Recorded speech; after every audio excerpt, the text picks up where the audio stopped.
അപ്പോൾ ഗായ്സ് നമ്മളെ കാക്ക മീൻ കൊണ്ട് വന്നിട്ടുണ്ട് കേട്ടോ. അപ്പോൾ ഞാൻ കാക്കാനെ വെയിറ്റ് ചെയ്ത് കേൾക്കാരം കാക്കാൻ്റെ അടുത്ത് നിന്ന് മീൻ വാങ്ങുള്ളൂ കേട്ടോ. നല്ല ഫ്രഷ് മീൻ കിട്ടും, നല്ല അടിപൊളി മീനേക്കാരം, പുതിയ മീനായിരിക്കും കേട്ടോ. ഇപ്പം ഞാൻ കാക്കാൻ്റെ അടുത്ത് നിന്നാണ് മീൻ വാങ്ങിക്കൽ. കൂന്തളം എന്തായാല അത്ര ഉണ്ടോ? വലിപ്പുണ്ട്. അപ്പം നമ്മുടെ കാക്ക മീൻ കൊണ്ട് വന്നിക്കണ്.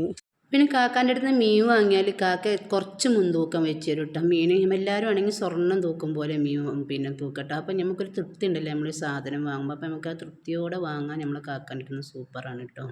ഞാൻ യൂട്യൂബിൽ പിന്നെ അതിലെന്താ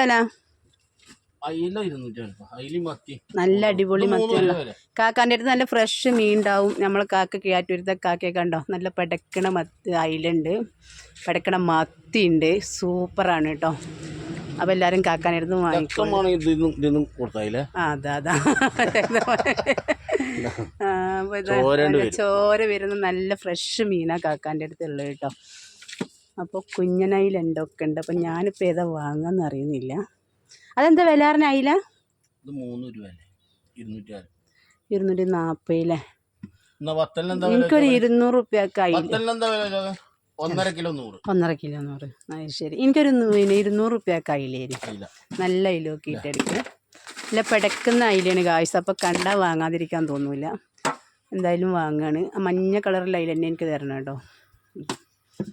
പിന്നെ നമ്മളെ കാക്കണ്ടോ, സൂപ്പറാണ് മീനിന്. ഞാൻ ഇപ്പോൾ കാക്കാൻ്റെ അടുത്ത് മീൻ വാങ്ങൽ.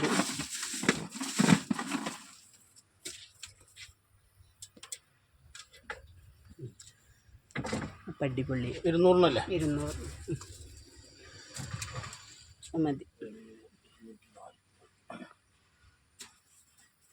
200 മതി.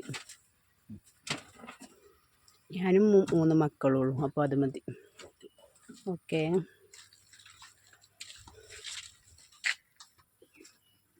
മത്തി പെടക്കണ അയില എന്നൊക്കെ പറയുന്നുണ്ട് നിങ്ങൾ. അതുപോലെ ഇത്ര സാധനം കേട്ടോ. ഇത് പെടക്കണ അയില കേട്ടോ, പെടക്കണ അയില. അപ്പം അങ്ങനത്തെ അയിലൊന്നും കിട്ടാല്ല കേട്ടോ ഗായ്സ്. അപ്പോൾ ഇത് സൂപ്പർ അയിലാണ്. ഇതുപോലെ തന്നെ ആയിരിക്കും, വെച്ചാലും സൂപ്പറായിരിക്കും കേട്ടോ. ഇതുണ്ടോ, നല്ല സൂപ്പർ അയിലാണ് കണ്ടോ. അപ്പോൾ നമ്മുടെ കാക്കാൻ്റെ അടുത്ത് നിന്ന് വാങ്ങിച്ചാണ് ഗായ്സ്.